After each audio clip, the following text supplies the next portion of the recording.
a dream.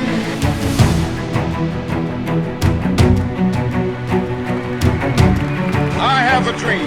I have a dream today. Bonjour à tous et merci de nous rejoindre sur les ondes de l'audace et de l'espoir. C'est ici dans Big Dreams, votre nouveau podcast, que s'expriment les visions de demain. Le carrefour où se rencontrent les rêveurs d'Afrique et d'ailleurs, ceux qui forgent l'avenir par des rêves ambitieux. Je suis Éric Caglan et aujourd'hui, nous tissons le récit d'un continent en plein essor avec un homme dont la plume et la voix défient les frontières. Luc Abaki, journaliste togolais et fervent rêveur d'une Afrique rayonnante.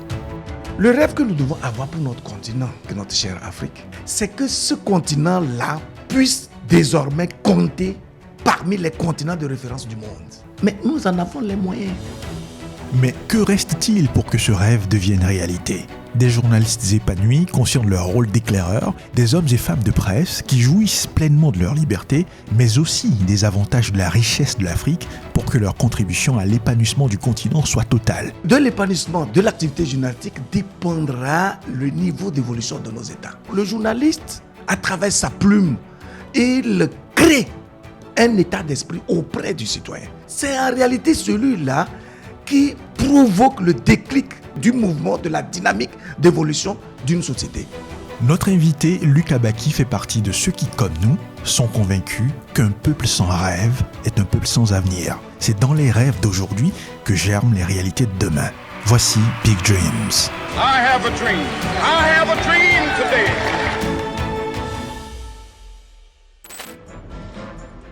Hello and welcome. Tonight, President Bola Tinubu orders the immediate suspension of the... Au Sénégal, des manifestations et des affrontements ont éclaté dans la ville de Ziguinchor lundi, à la veille de la comparution devant le tribunal de l'opposant Ousmane. Luc Abaki vous parlait d'un rêve ambitieux pour notre continent, un rêve où l'Afrique compte parmi les continents de référence du monde. Comment voyez-vous la réalisation de ce rêve au regard des richesses du continent et le rôle que les dirigeants peuvent ou doivent jouer pour un meilleur exercice du métier de journaliste ?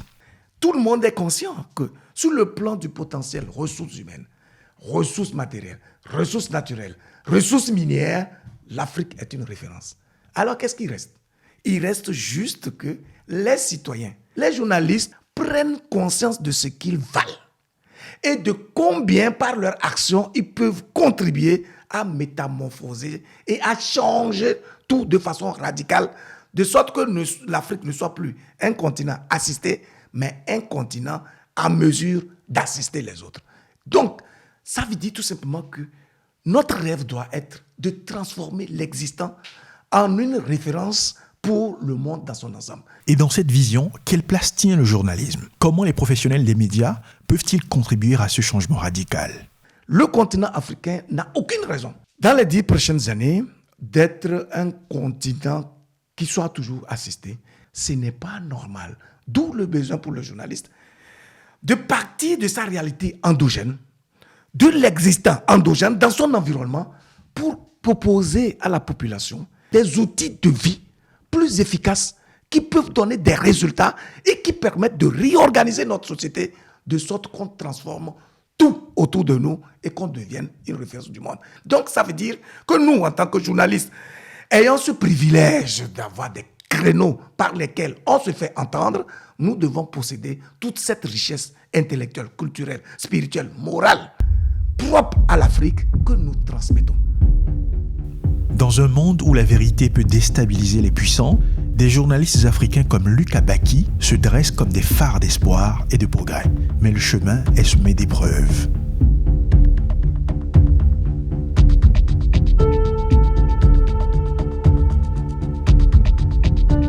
Luc Abaki, votre livre intitulé « Du métier de journaliste dans une démocratie » paru fin 2023, analyse les épreuves du journalisme africain. En quoi est-ce nécessaire pour le journaliste africain d'entretenir des rêves malgré ces défis ?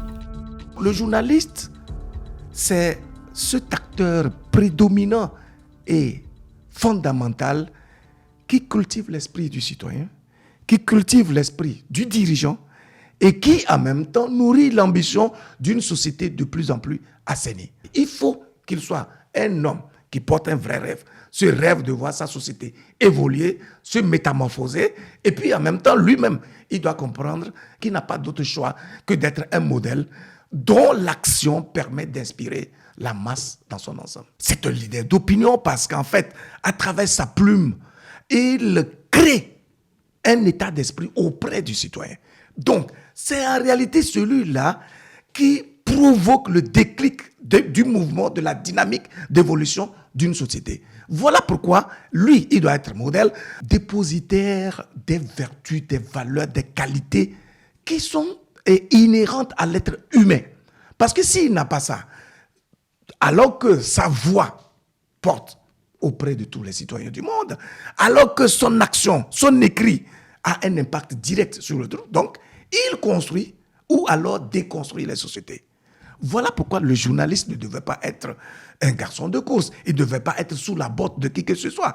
Face à la censure et aux contraintes diverses, comment les journalistes peuvent-ils favoriser l'unité et la force pour avoir gain de cause? C'est une question de bon sens. Et donc, ça veut dire que à partir du moment où on est dans un environnement où les dirigeants sont parfois austères, hostiles et réfractaires à l'activité journalistique qui révèle certaines vérités qui les dérangent, c'est beaucoup plus cette union entre les acteurs des médias qui va constituer une vraie force et qui va créer le rapport de force et devant amener justement le dirigeant à se rétracter et à comprendre que, mais écoutez, on ne peut pas affronter une équipe soudée, une équipe unie. Donc, les journalistes n'ont aucun intérêt à développer l'individualisme.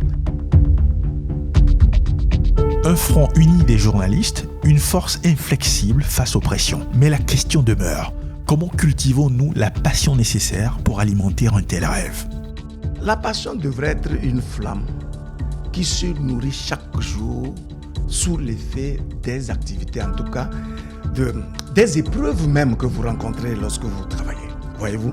Donc, si tu n'es pas tellement conscient de l'impact, ou en tout cas de la portée du travail que tu fais, dans un premier temps, tu es juste séduit parce que peut-être tu as vu un journaliste porter une belle cravate, apparaître à la télé. C'est séduisant, c'est charmant. À partir de ce moment-là, tu t'engages dans cette activité. Ce n'est pas une passion pure. C'est juste une excitation du moment qui peut s'effilocher, qui peut s'en aller de soi de façon fugace. Mais quand, au-delà de ta passion, tu adjoins à cela une certaine vision et un rêve, sachant pertinemment que tu ne peux pas vivre par procuration et que ton existence sur cette terre ne peut prendre de sens que si tu poses des actes, tu laisses des empreintes réelles dans la vie de la communauté. Tu comprends alors que le créneau, le seul d'ailleurs, par lequel tu te fais valoir et tu marques donc la différence, reste donc ton métier de journaliste. C'est avec un tel état d'esprit que la passion ne s'en va guère. Au contraire, elle va grandissant simplement parce que toutes les épreuves que tu rencontres, tout ce que tu as comme embûche constitue en réalité des outils qui alimentent la flamme intérieure que tu te dois justement de cultiver chaque jour. Voyez-vous? Alors, quand vous prenez notre contexte à nous, mais nous n'étions pas bien partis quand même pour être des journalistes qui peuvent s'affirmer. On a vu des épreuves, des embûches, etc., etc. Mais la passion reste entière. En tant qu'être humain, il faut que ta vie prenne un sens. Alors, tu ne peux performer réellement que dans le domaine où tu t'y connais le mieux. Dans le domaine où tu vibres de l'intérieur. Avec ou sans argent, avec rémunération ou pas, tu dois toujours avoir cette envie d'y aller. Autrement, quelles que soient les circonstances, même si tu es bourré d'un paiement très lourd, tu ne pourras pas être efficace. Voilà pourquoi vous allez voir beaucoup de journalistes suffisamment bien formés, que ce soit les journalistes ou dans d'autres domaines, mais ceux qui arrivent à marquer la différence, c'est ceux-là qui ont une haute conscience de leur responsabilité au sein de la société et de ce qu'ils doivent faire à travers leur activité pour pouvoir impacter la vie sociale, la vie communautaire, en tout cas la vie publique. En quoi consiste le rêve que vous nourrissez pour l'avenir du journalisme en Afrique? Mon rêve, en tout cas, c'est de ne pas vivre dans l'anonymat. Ça, c'est un. Et donc, j'entends tout simplement intervenir dans le besoin d'organisation de ma société. Mon rêve, en fait, c'est d'être, non pas seulement d'avoir de la notoriété, mais que ma voix puisse porter, que je puisse disposer d'une voix qui soit écoutée, entendue et qui serve une cause noble pour l'histoire. Voilà un des rôles essentiels que j'entends jouer et j'espère que beaucoup de modèles en la matière vont se révéler et faire en sorte que par leurs actions, par leurs propos, par leurs écrits, on participe à conscientiser l'Afrique et à changer tous les paradigmes et construire un nouveau narratif pour l'Afrique. I have a dream. I have a dream today.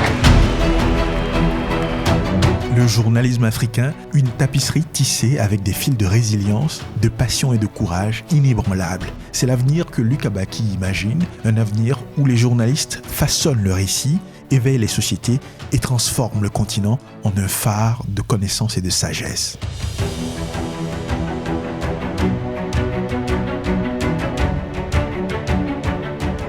Luc Abaki, une voix de l'espoir qui, nous l'espérons, vous a inspiré en vous faisant voyager au-delà des horizons visibles. Alors, n'hésitez pas à liker et à partager ce podcast. Et si vous avez, vous aussi, de grands rêves pour l'Afrique, contactez-nous dès maintenant en nous laissant un commentaire sous ce podcast. Nous prendrons beaucoup de plaisir à vous lire et à vous rencontrer.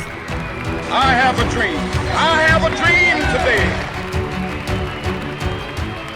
C'était Big Dreams. Au micro, Eric Caglan. Retrouvons-nous mercredi prochain pour un nouveau chapitre de nos rêves africains. D'ici là, je vous invite à rêver grand et n'oubliez jamais que rêver est le début de la construction. Alors, rêvons grand, rêvons sans limite et faisons rêver l'Afrique. À plus.